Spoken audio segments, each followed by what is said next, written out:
Hello. We are going to show the basic uses of the subprocess in Python. We have already import the module. Import subprocess as SP. SP is the module subprocess. Subprocess is used to replace a few old modules. But actually, if we want to work with the shell, subprocess is a useful module. Of course, not the only one. Okay, let's see the basic uses. SP has subprocess. We import it as SP. So subprocess has quite a few shortcut functions. Let's see. ls temp directory. Okay. This is a command and we can call it. We got the result. It's the list of file names in the temp directory. Okay. The return value is 0. It's okay. Let's check the return value. Okay. Return value is 0, but what if we make an error? Let's show it.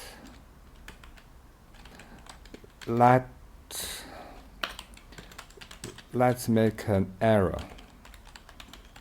Of course, we don't have the file named as let's make an error. So let's check the return value. We can see it gives error message and return value is 2. It's non-zero value. So this is the basic uses of the subprocess. You can call. Of course, you can use other check call. It means it will wait and check the return value. It raises an exception. It called the process error, but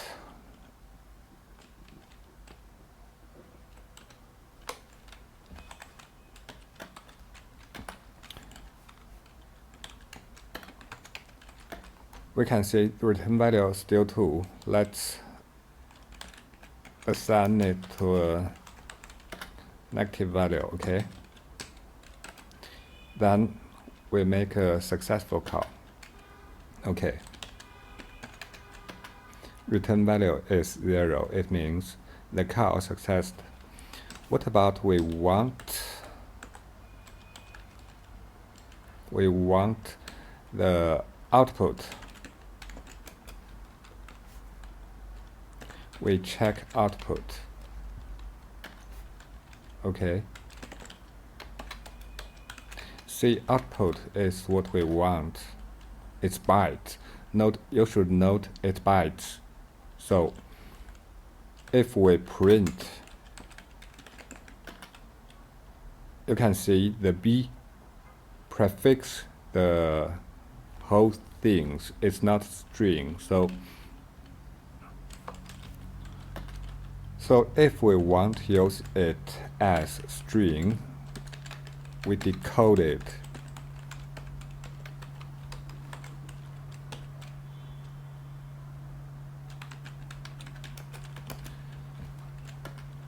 Then this is the string.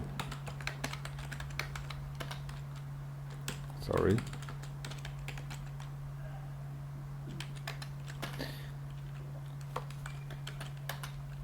This is a string. If we print it, we print out the string. So call and check call and check output is some shortcut uses of the subprocess, but the basic uses is popen. This is a class defining the subprocess module. So commonly we are going to use popen.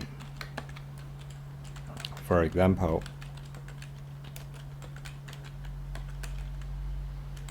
okay. Then we can specify the standard output and input.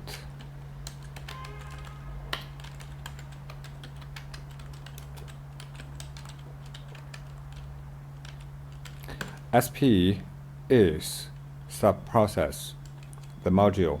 We import subprocess as SP. So to save a field type, okay, we are going to use it this way and return the process to process 1, okay. Then how can we get the standard output and standard error? We communicate to get it. P1 communicate. Then we get the tuple of standard output and standard error. Okay.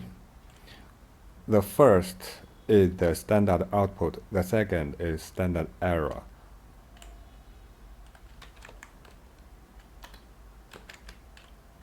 We can see P1 has a field method.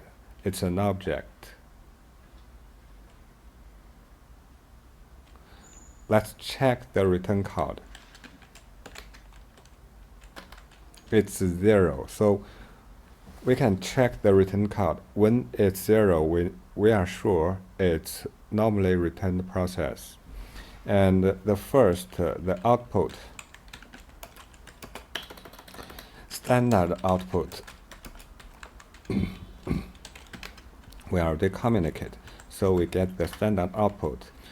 It's also a byte. It's not a string. You can see it's a byte. And let's change it to UTF-8 string.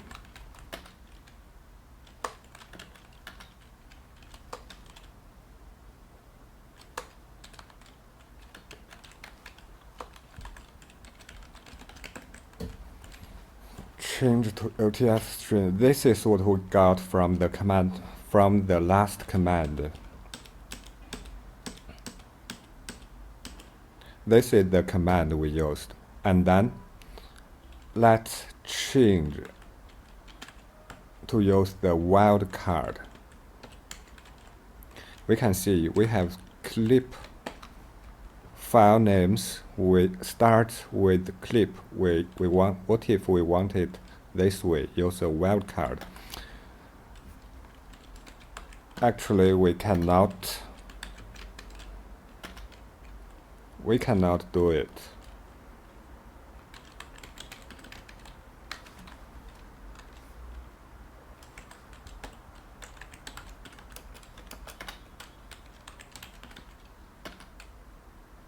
We get the second standard error. We get nothing. We get standard error. It's cannot access temp clips. What happened? Because we used the star. You can see here, clip followed by a star, by a symbol. The star, it's a wildcard. It should be taken care of by the shell, but Python will not do the job for the shell. So we cannot do it this way. How to do these things? We want C start. We want file start with the C. We use glob. Okay. Glob means to expand the wildcard. Okay, let's see. star, check the result, you can see we get all the files starts with the clip, and it's in the temp directory.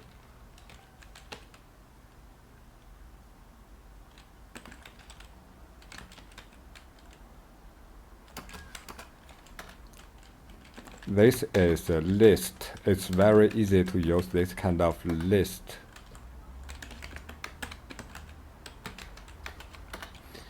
And then we can use subprocess to apply other command line tools on those files. This is how we use subprocess and glob together. You should know that, of course, we can use subprocess to finish job also. Let's see. But this time we cannot give it a list. We give it a string. Because we need to pass the string, pass it to shell instead of let Python try to do what he don't want to do, what he doesn't want to do. So we tell it shell equals true. This is use shell to do the job. This time we should get some, okay.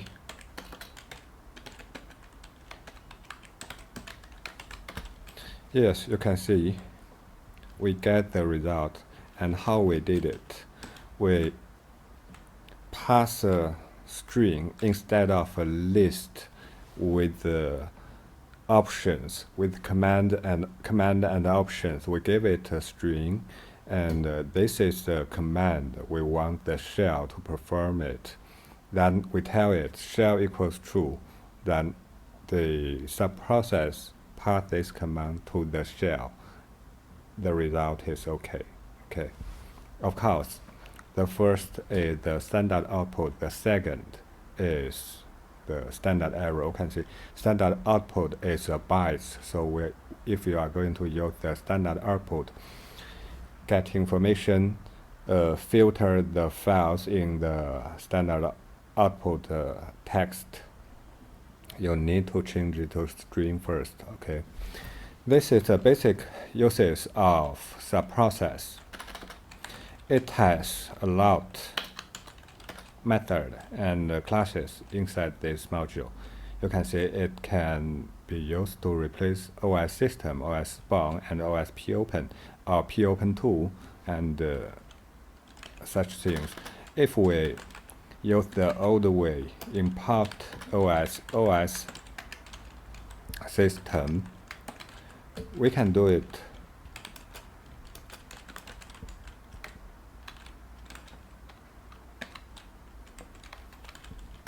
See, we can do it, but and the return code is 0. But in the future, suppose subprocess is the main module when user want to perform this kind of tasks. Okay, this is a simple usage, very simple introduction. We covered only the basics. It's sp call, sp check call, subprocess, check output, and the basic popen. And we just found that the wildcard need some special treatment. Okay,